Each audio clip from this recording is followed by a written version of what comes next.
So, friends, this is something new. This is something different, something fun. And we just thought we'd go for it, right? We're going to talk because why? It's been a long time since you could just be face to face with people, having genuine, heartfelt conversation. And because Joselyn here just preached her first sermon in Sisters Chapel, not her trial sermon. She's clearly experienced, but her first sermon here in Sisters Chapel. So we just thought we'd take some time to chat about it. Yeah, How do you feel? yeah. I feel so good. Yeah.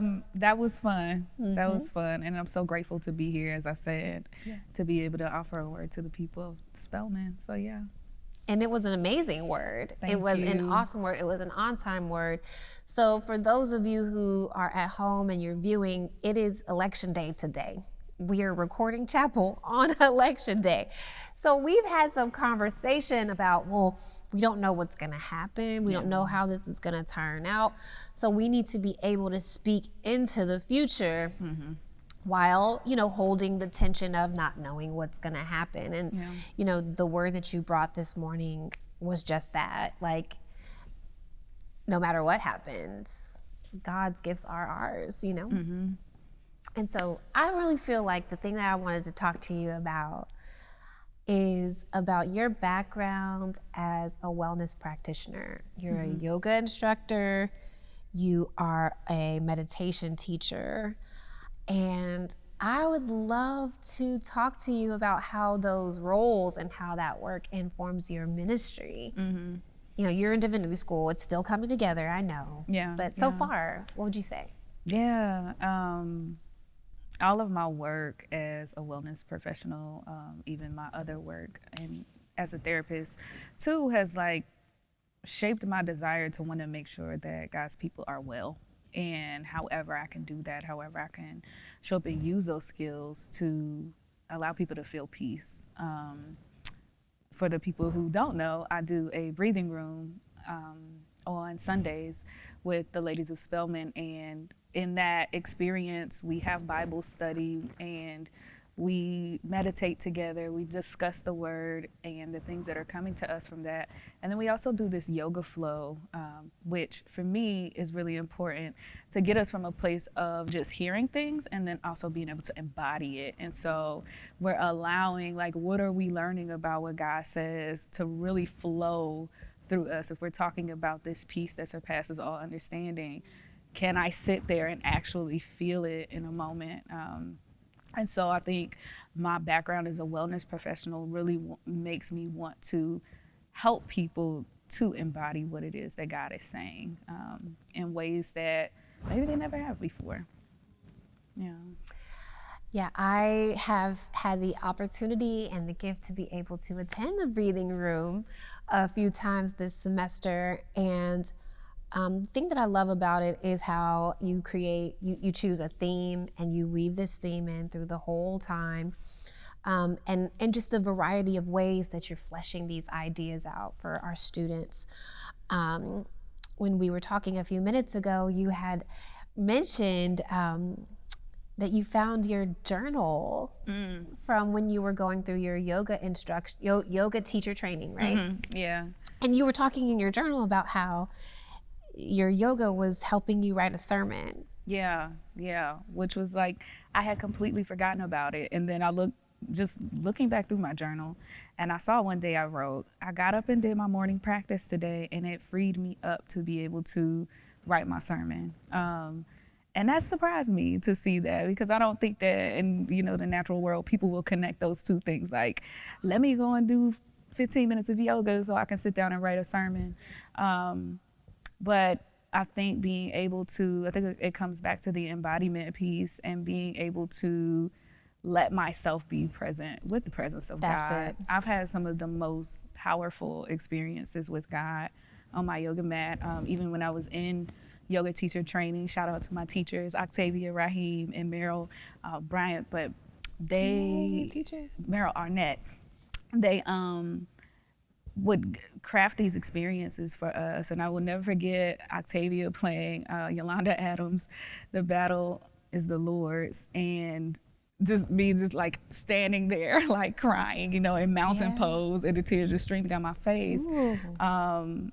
And God meeted me right there. Yeah. And I think that's also a really important piece about that sort of work, is reminding ourselves that God can meet us anywhere in our process. And I think the thing about yoga is it increases our mindfulness. Yeah. And it increases our awareness. I know a lot of people have turned to different practices in 2020 to try to get through this year. And I've seen a lot more yoga and deep breathing and meditation and these sort of things. And part of the benefit and the blessing of yoga and such practices is it has a way of just giving you a deeper sense of grounding in the present moment, calming and sort of focusing your awareness just on what's happening right around you. And it reminds me of the scripture where Elijah was running away from God, and God calls to Elijah, and God desires to reveal God's self to Elijah. And then it talks about there was an earthquake and it wasn't there. God wasn't in that. And then there was a fire, and then God wasn't in that either. And here now comes this sound like a whisper. Yeah. And it just reminds me so much of how sometimes we just really have to get still to hear from God. Yeah. And get quiet to hear from God, because ooh, child, so much happening in the world today. Yeah. It's very loud. It's so loud. It's very loud. Even when we could have a moment of quiet, like we have these devices that we pick up, and we have these thoughts that are running a mile a minute. And so the things that you are bringing to your ministry are so important. Even in your sermon this morning, I peeped what you did, sis. You gave us like a very practical tool, if you will, for practicing that sort of embodiment and mindfulness, when you said to put your hand over your heart and say these affirmations, basically is what you, and that's the kind of expertise, right? That sets people apart, in this field. And I loved that. Yeah, thank you. Yeah, so what are you are coming into your third year. What are your hopes for your ministry and for your journey and vocation? Yeah.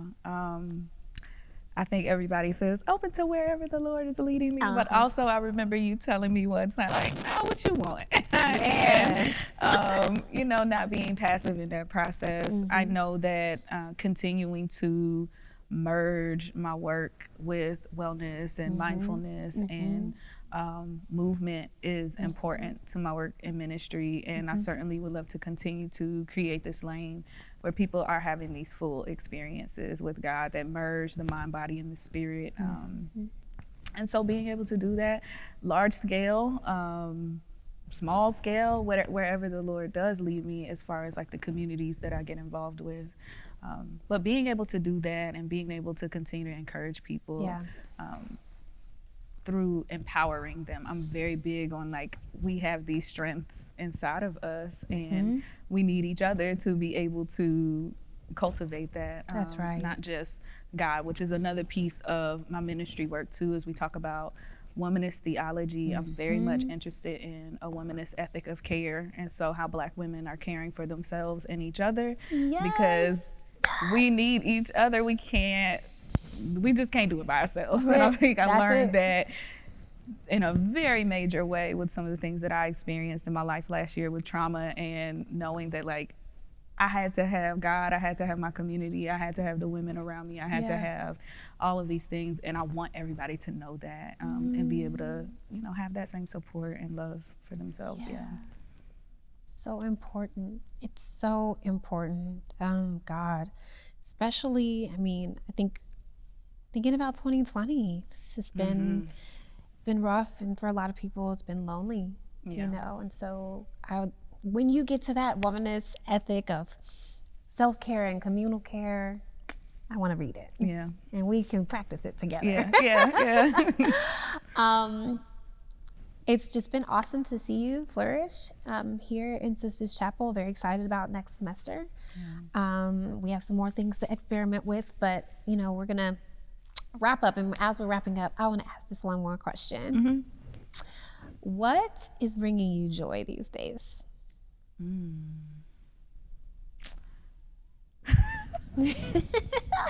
The reason why I started laughing is because the first thing that came to my mind was cinnamon rolls. Yes, cinnamon rolls. Because we were just talking about cinnamon rolls, but yes. So yeah, so I mean, I would say I would say with that, like good food and the sunlight, being able to go for a walk with my dog, and being able to laugh at videos online and just really like these smaller things that just can pop up throughout my day is what's bringing me joy. I love it. Well, continue to chase the joy and to be the joy, because your ministry and your life are so important.